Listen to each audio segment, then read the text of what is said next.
যে অনেক জায়গায় আমাদের কর্মীদের উপরে হুমকি ধমকি দেওয়া হচ্ছে এবং আমাদের এই জনপ্রিয়তা দেখে অনেকেই এখন তাদের কোনো মানে রাস্তা না দেখে এখন হুমকি দামকিটা তারা রাজনীতি হিসেবে মনে করে নিচ্ছে। তারা মনে করছেন যে হুমকি দামকি দিয়ে হয়তো কোনোভাবে যদি ভয় দেখাইয়ে কেন্দ্রগুলোকে দখল করা যায় এরকম একটু পায় তারা চলছে। তো এইটা থেকে আমাদের এই রাজনীতি থেকে আমাদের বেরিয়ে আসতে হবে। আমরা চাই প্রতিহিংসা রাজনীতির প্রতিযোগিতা থাকবে এবং আমাদের লোক সর্বোচ্চ ধৈর্য পরিচয় দিচ্ছে। আমরা বলছি যে আমরা কোনো ধরনেরই পরিস্থিতিতে বিশৃঙ্খলা না হয় সেটার দিকে আমরা খেয়াল করব। আলহামদুলিল্লাহ আমাদের নেতাকর্মীরা কোনো জায়গায় কোনো ধরনের বিশৃঙ্খলা আমাদের জড়ায় যায়নি।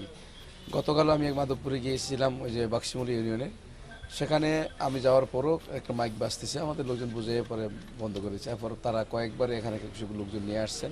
সর্বশেষ একটা বাচ্চা 5-এ পড়ে তার ধরে নিয়ে মারধর করছে। তার মানে হচ্ছে রাজনীতির একটা দেউলিয়ত্ব প্রমাণ করছেন তারা। তারা রাজনীতিভাবে ফেস না করে তারা শিশুদের উপরে, শ্রমিকদের উপরে, রিক্সাওয়ালাদের উপরে তারা আক্রমণাত্মক হচ্ছেন। এটা আমাদের এলাকার জন্য আমি নেগেটিভ মনে করছি। তো আমরা চাই এলাকা সুন্দরভাবে শান্তিপূর্ণ হোক। এই ক্ষেত্রে প্রশাসনের দৃষ্টি আকর্ষণ করছি। তো প্রশাসন কালকে সহযোগিতা করছেন, যে সেনাবাহিনী আমাদের পুলিশ বাহিনী দ্রুত ওখানে গিয়েছেন। তো আমি চাই প্রশাসন সেখানে সর্বোচ্চ লেভেল প্লেনিং বিষয়টাকে রাখা এবং এখন থেকে যেই জায়গাগুলোতে কিছুর মনে হচ্ছে, বিশেষ করে আমাদের শশীদলে অনেক জায়গায় এরকম হুমকির সম্মুখীন হচ্ছে। বিজলি কেবলসের স্কিন কোটেড ইনসুলেশন আগুন প্রতিরোধী। বিজলি কেবলস, নিরাপদ আজীবন। আমাদের এই শীতলাইও কয়েক জায়গায় হচ্ছে, বিভিন্ন জায়গায় হুমকি দামকি হচ্ছে। তো এই জায়গা থেকে প্রশাসনকে আরও সতর্ক হতে হবে, বিভিন্ন জায়গায় টহল দিতে হবে। আবার কোথাও কোথাও শুনতেছি অনেক বর্ডার এরিয়া থেকে অস্ত্র এদিকে আসছেন। তো এগুলো যদি অভিযান না করে তাহলে মানুষ কিন্তু আতঙ্কে থাকবে। মানুষ মনে করছেন যে 17 বছর ভোট দিতে পারি নাই, এখন যদি সুষ্ঠু সুন্দর একটা লেভেল প্লেইং তৈরি হয়, সবাই ঈদের আনন্দে ভোট দেওয়ার জন্য প্রস্তুত আছে। আমরা সেরকম একটা পরিবেশ চাই, আমরা সেরকম পরিবেশের জন্য আমরা সরকারকে সহযোগিতা করতে প্রস্তুত। তো ডক্টর ইউনূস উনি একজন আন্তর্জাতিক মানুষ।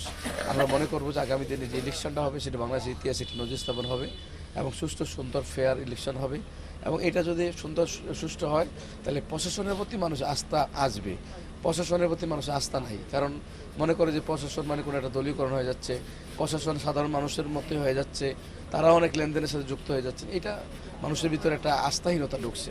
তো এই বছর ইলেকশনটাই আমি মনে করি প্রশাসন তার আস্থা ফেরানোর একটা জায়গা, মানুষের আস্থা ফেরানোর একটা জায়গা। এবং এটা যদি একবার তৈরি করা যায় তখন দেশের গণতন্ত্রটা পুরোপুরি ফিরে আসবে। তো আমরা এরকম একটি পরিবেশ চাই। তো আলহামদুলিল্লাহ কুমিল্লা পাস আমাদের সকল স্তরের মানুষের ভিতরে এটি গণজোয়ারে পরিণত হয়েছে। শিশু বাচ্চা থেকে শুরু করে সর্ব লেভেল আলহামদুলিল্লাহ এটা অভূতপূর্ব সারা, যেটা আসলে কল্পনার বাইরে। আমি আশা করছি ইনশাল্লাহ আগামী দিনে এভাবে অব্যাহত থাকলে সুষ্ঠু নির্বাচন হইলে আমরা বিপুল ভোটে ব্যবধান আমরা জয়ী হব ইনশাল্লাহ।